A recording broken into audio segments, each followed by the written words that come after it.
പിതാവിനും പുത്രനും പരിശുദ്ധാത്മാവിനും സ്തുതി, ആദിയിലെ പോലെ ഇപ്പോഴും എപ്പോഴും എന്നേക്കും ആമേൻ. കർത്താവായ ദൈവമേ, സ്വർഗീയ പിതാവേ, അങ്ങേ സ്തുതിക്കുന്നു, വാഴ്ത്തുന്നു, ആരാധിക്കുന്നു. ത്രിയേക ദൈവത്തെ വാഴ്ത്തുന്നപ്പോൾ ആരാധിക്കുന്നു, നന്ദിയോടുകൂടി സ്തുതിക്കുന്നു.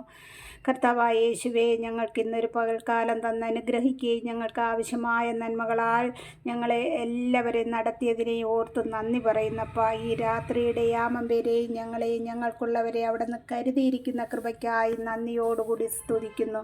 നാഥാ, ഞങ്ങളെ എല്ലാവരെയും അവിടുത്തെ ചിറകിൻ കീഴിൽ പൊതിയണമേ. ഞങ്ങൾ ഉറങ്ങുമ്പോൾ ഒരു ദുർസ്വപ്നം കാണുവാൻ ഇടവരുത്തല്ലേ അപ്പാ. ഞങ്ങൾ ഉറങ്ങുമ്പോൾ അവിടുത്തെ ദൂതഗണങ്ങളെ കൊണ്ട് കോട്ട കെട്ടണം നാഥാ.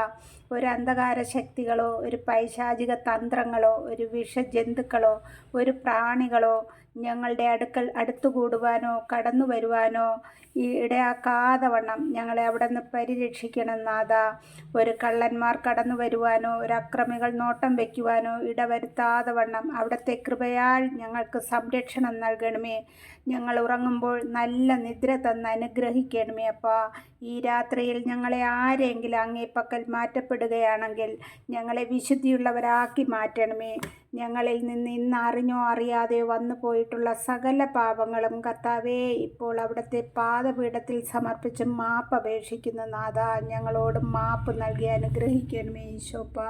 നമുക്കിപ്പോൾ ഒരു തിരുവചനം വായിക്കാം. പ്രഭാഷകന്റെ പുസ്തകത്തിൽ നിന്നും 1-ാം അധ്യായത്തിൽ 11 മുതലുള്ള വാക്യങ്ങൾ വായിക്കാം. ദൈവഭക്തി മഹത്വവും ആനന്ദവും സന്തോഷവും ആഹ്ലാദത്തിൻ്റെ മകുടവുമാണ്. കർത്താവിനോടുള്ള ഭക്തി അത് ഹൃദയത്തെ ആനന്ദിപ്പിക്കുന്നു. സന്തോഷവും ആനന്ദവും ദീർഘായുസ്സും പ്രദാനം ചെയ്യുന്നു. കർത്താവിനെ ഭയപ്പെടുന്നവൻ്റെ അവസാനം ശുഭമായിരിക്കും. മരണദിവസം അവൻ അനുഗ്രഹീതനാകും. കർത്താവിനോടുള്ള ഭക്തി ജ്ഞാനത്തിൻ്റെ ആരംഭമാകുന്നു. മാതൃഗർഭത്തിൽ വിശ്വാസി ഉരുവാകുമ്പോൾ അവളും സൃഷ്ടിക്കപ്പെടുന്നു. മനുഷ്യരുടെ ഇടയിൽ അവൾ നിത്യവാസം ഉറപ്പിച്ചു. അവരുടെ സന്തതികളോട് അവൾ വിശ്വസ്തത പുലർത്തുന്നു. കർത്താവിനോടുള്ള ഭക്തി ജ്ഞാനത്തിൻ്റെ പൂർണ്ണതയാണ്. അവൾ തൻ്റെ സത്ഫലങ്ങൾ കൊണ്ട് മനുഷ്യരെ തൃപ്തരാക്കുന്നു. അവളുടെ ഭവനം അഭികാമ്യമായ വസ്തുക്കൾ കൊണ്ട് നിറയുന്നു. അവളുടെ കലവറ വിഭവങ്ങൾ കൊണ്ടും.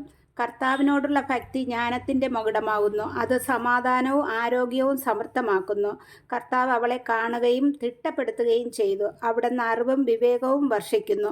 അവളെ ചേർത്തണയ്ക്കുന്നവരെ അവിടുന്ന് മഹത്വമണിക്കുന്നു. കർത്താവിനോടുള്ള ഭക്തി ജ്ഞാനത്തിൻ്റെ താഴ്വേരാണ്. കർത്താവിൻ്റെ വചനം. ദൈവത്തിന് നന്ദി. പ്രിയ സഹോദരങ്ങളെ, നമ്മൾ 5 മിനിറ്റ് നേരം ഇത് ധ്യാനിക്കുക. എന്നിട്ട് കുരിശടയാളം വരച്ച് ഈശോയുടെ കരങ്ങളിൽ നമ്മെ തന്നെ സമർപ്പിച്ചിട്ട് നമുക്ക് കിടക്കാം. ആമേൻ.